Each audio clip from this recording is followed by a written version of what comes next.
Okay, so I was reading this piece by Christian Heinke, and he talks about this moment during a screening of Poor Things in New York. Mm-hmm. And apparently when Emma Stone's character, take her first step toward independence, Okay. the entire audience gasps at the same time. Wow. It's like everyone in that theater was feeling the exact same Yeah. thing at the exact same time. That's really interesting. You know, that seemingly simple reaction, like a collective gasp, it actually points to something much deeper about Yeah. how we experience film. Okay. It's what film theorists call intersubjectivity. Intersubjectivity. Yeah. Sounds kind of like a sci-fi thing, but Right. it's really this incredible phenomenon where a room full of strangers is suddenly like a single organism, laughing, crying, even holding their breath together. Yeah. So today we're going to dive deep into film theory to explore this whole idea of intersubjectivity. I love it. How do filmmakers create this shared experience? Right. And why does it matter so much, especially now when, so much of our media consumption is so individualized? It's a crucial question, especially when you consider that in an era that's dominated by algorithms Right. and personalized content streams, cinema remains one of the few spaces where we actually experience something collectively. Yeah. Heinke actually argues that this shared cinematic experience has become even more significant Okay. as our daily lives become more and more fragmented. It's like those rare moments where we all put down our phones and step away from our personalized feeds. Yeah. We all just kind of plug into a shared emotional current. That's a good way to put it. So what makes watching a film in a theater so different from, say, streaming it alone at home? Well, think about the physical space of the cinema itself. Oh. It's designed to focus our attention to immerse us Right. in the world of the film. And when you combine that immersive environment with being surrounded by other people who are reacting Yeah. to the same images and sounds, it creates a kind of feedback loop Okay. that amplifies the emotional impact. It's like being at a concert or a sporting event. Ex- The energy of the crowd is a real thing, It is. and it just elevates the entire experience. The film scholar Jane Stadler actually describes theatrical viewing as a collective phenomenon that's influenced by both social dynamics and emotional interrelationships. Interesting. It's a shared experience that's shaped by the people around us, Yeah. even if we never directly interact with them. Okay, so the physical space and the energy of the crowd play a huge role. Yeah, But what about the filmmakers themselves? right. How do they manipulate and enhance this collective experience? I mean, they're the ones pulling at our heartstrings and making us jump out of our seats. Absolutely. They're masters of using cinematic techniques to orchestrate Right. specific emotional responses. Okay. Think about Alfred Hitchcock's shower scene in Psycho. Oh, yeah. It's not just brilliant filmmaking, it's a calculated manipulation of timing, perspective, and sound, Wow. all designed to get a visceral reaction from the audience. It's like Hitchcock understood this primal fear that we all have, Uh-huh. and he knew exactly how to awaken it Exactly. with these perfectly timed cuts and the sound cues. But modern filmmakers have to kind of navigate a more complex landscape. Oh, yeah. They can't just assume that everyone in the audience shares the same background Right. or the same life experiences. So how do they create these shared experiences while acknowledging the fact that their audiences are diverse? It's a fascinating challenge. It is. They have to find ways to tap into those universal emotions and themes Right. while respecting individual perspective. Get Out is a great example of a film that does this. Oh, yeah. Jordan Peele. Mm-hmm. It plays with audience expectations, creating scenes that resonate differently depending on the viewer's own experiences. Like the microaggressions that the protagonist experiences throughout the film. Yes. Those moments might seem awkward or even just innocuous to some viewers. Uh-huh. But for those who've been on the receiving end of those kinds of microaggressions, Right. those scenes are instantly recognizable and very unsettling. It's like Peele is creating this multi-layered experience where the meaning of the film isn't fixed. Right. It comes from the intersection of individual interpretations and this shared cultural knowledge. Exactly. Another film that accomplishes this beautifully is Everything, Everywhere, All at Once. Okay. It creates this shared experience that feels both universal and deeply personal Okay. by layering all these entry points for different viewers. You've got the immigrant experience, the parent-child dynamics, Yes. even the exploration of metaphysical concepts. Right. But somehow it weaves all these threads together into this tapestry I like that resonates across a diverse audience. It does. It really is. It's a testament to the power of cinema to create those moments, of shared wonder. Yeah. Where we can all laugh, cry, cheer together, Uh-huh. even if we're coming at it from totally different backgrounds. Totally. But now I want to ask you, as we've moved into this age of streaming, do services like Netflix offer the same kind of collective experience that we get from, a packed movie theater? That's a great question. On the one hand, streaming has definitely made film more accessible. Right. We can watch anything we want, whenever we want from, the comfort of our own home. Right. Yeah. But it also seems like it's fragmenting our viewing habits. Yeah. Instead of experiencing films as a collective audience, we're often watching alone. Yeah. On our, laptops or even our phones. You're right. And what's even more concerning is that the algorithms that are driving these streaming platforms are often reinforcing our existing preferences, creating these echo chambers where we're only exposed to content that aligns with our existing views. So instead of broadening our horizons and challenging our perspectives, we're just getting more of the same. Exactly. It's a far cry from the days when you'd go to the cinema not knowing what to expect. Right. And maybe even, end up watching a film that completely changes your worldview. Exactly. Heinke acknowledges that social media can function as a sort of virtual theater where people share their reactions to films in real time. Yeah. But it still lacks that raw power of physical co-presence. Okay. Like those shared gasps and laughs that you were talking about earlier. They're just amplified when you're surrounded by other people who are experiencing the same thing at the same time. Yeah. It's like the difference between hearing a joke on your own and hearing it in a room full of people who are all laughing. Right. The shared laughter makes it funnier. Exactly. And that brings us to a really crucial point. Okay. This power of cinema to shape our collective consciousness. Films have the potential to, spark important conversations, challenge prejudices, and even inspire social movements. But that same power can also be used to manipulate emotions. Right. Or to reinforce harmful stereotypes. It's a double-edged sword for sure. It is. On one hand, you have films like Moonlight, which creates empathy and understanding for experiences that might be unfamiliar to many viewers. Right. But then you also have films that exploit those same mechanisms of intersubjectivity to promote agendas that are divisive. Exactly. And that's why diversity behind the camera is so crucial. When we have more diverse voices telling stories, we get a wider range of perspectives. Right. And the cinematic experiences that result are richer, more authentic, and less likely to perpetuate those harmful stereotypes. And with a shared world. So it's not just about what's happening inside our own heads. Right. It's about how our experiences are shaped by our relationships with others and by our environment. Exactly. And in the context of film, this manifests as what we call twofoldness, which is our simultaneous engagement with both the film's content, like the story and the characters, and the film's technical aspects, like the editing, the camera, angles, the sound design. So we're not just passively absorbing the story. Right. We're also actively processing how the filmmaker's presenting it to us. Exactly. And this dual awareness creates this complex interplay between our individual interpretation and our collective understanding. It's like we're all having our own individual experiences, but those experiences are being shaped by the shared space of the theater, the collective energy of the audience, and the filmmaker's craft. It's like a giant collaborative puzzle where each piece contributes to the overall picture. I like that. But the final image emerges from the way all those pieces fit together.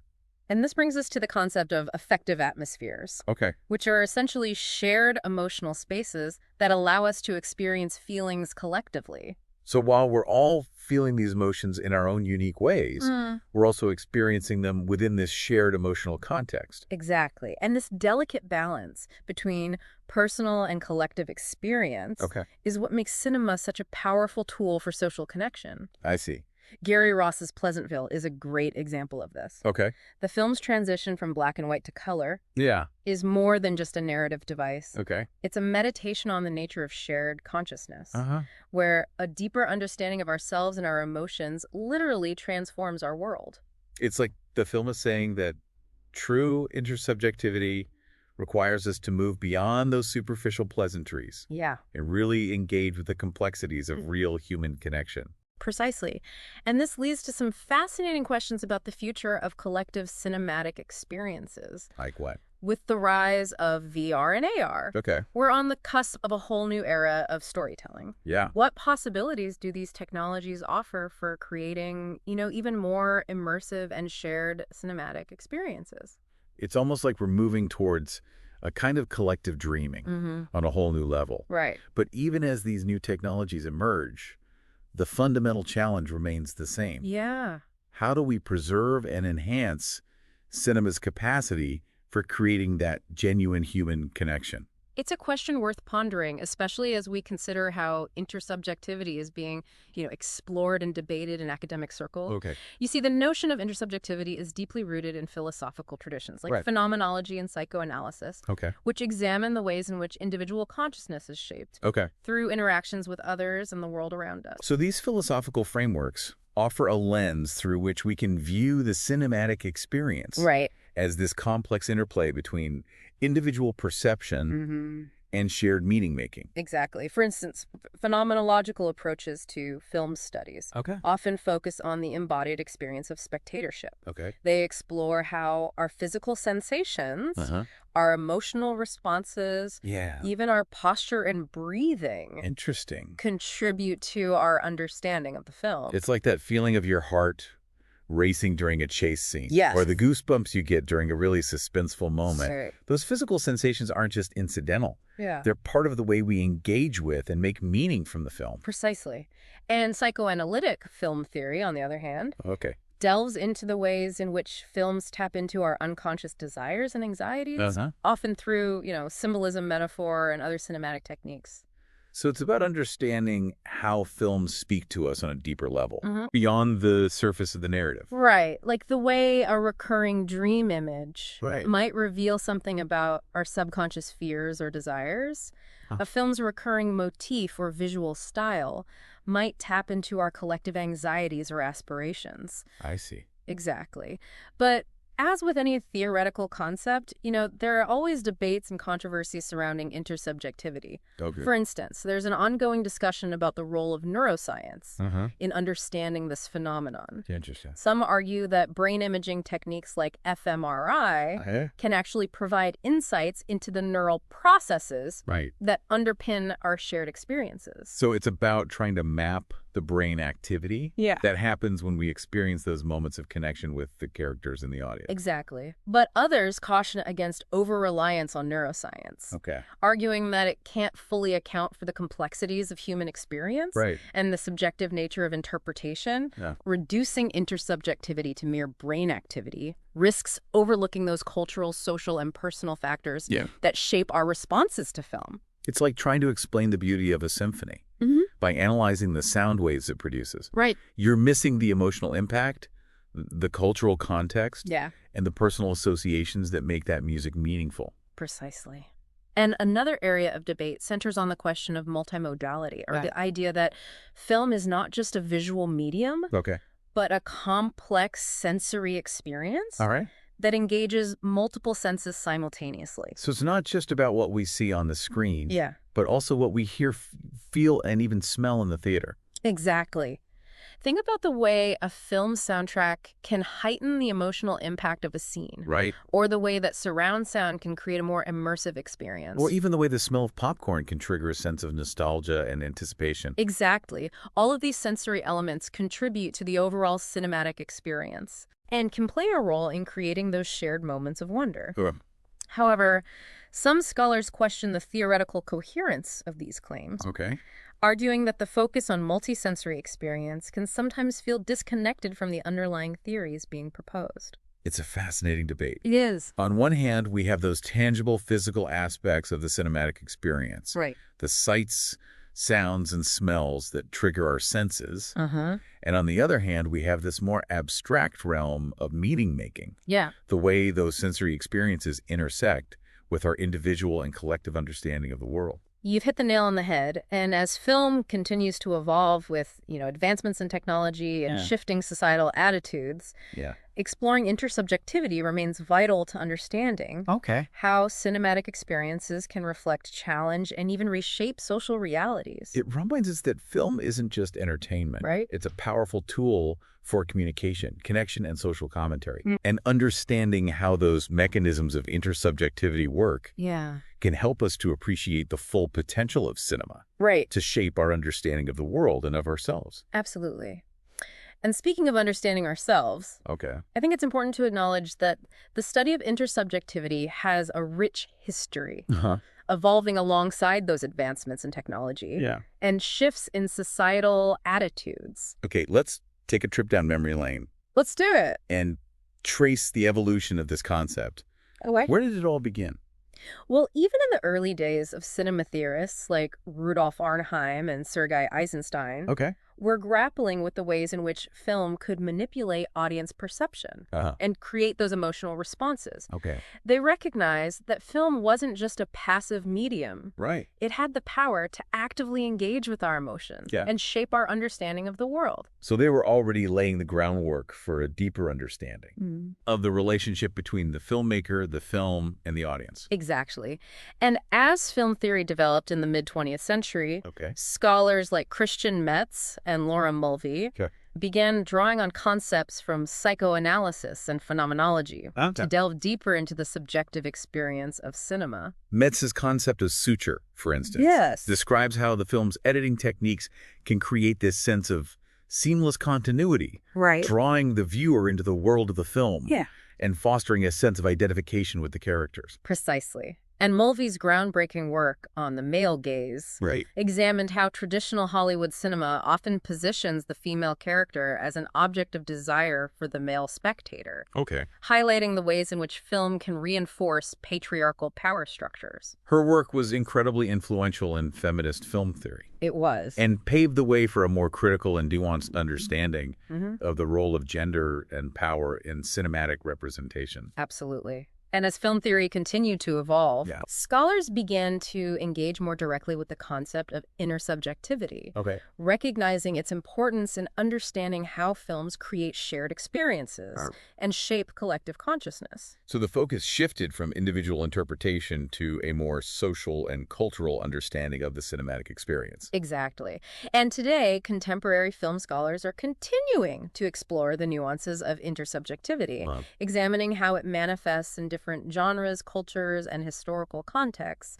They're also looking at how new technologies like virtual reality and streaming platforms are impacting the ways in which we experience films and connect with each other. It's an exciting time to be studying intersubjectivity in film. It is. As our understanding of this concept continues to deepen and expand, reflecting the ever-evolving landscape of cinema itself. You're absolutely right. And as our media landscape continues to evolve, the insights offered by intersubjectivity will become even more crucial for understanding the power of cinema to shape our individual and collective experiences.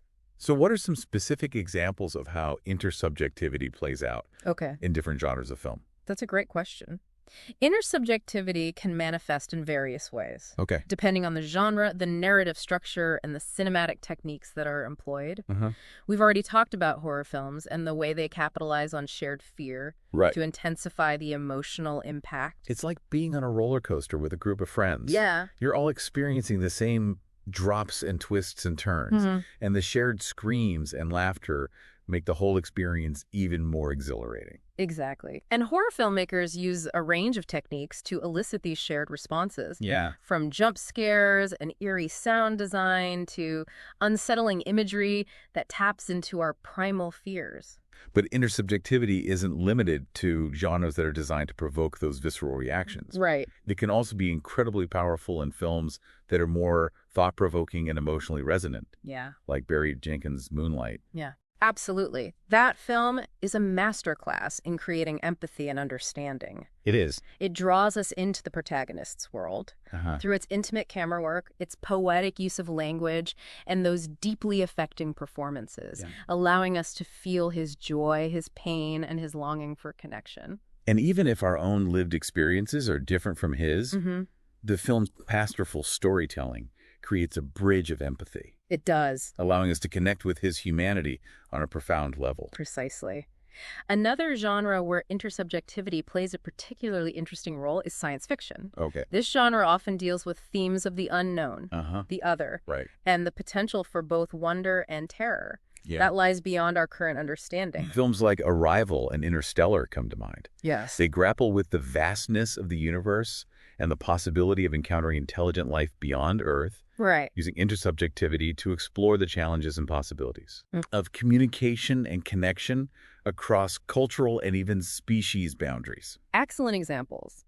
In Arrival, for instance, Okay. the film uses language and visual symbols to create this shared understanding between humans and the alien visitors. Right.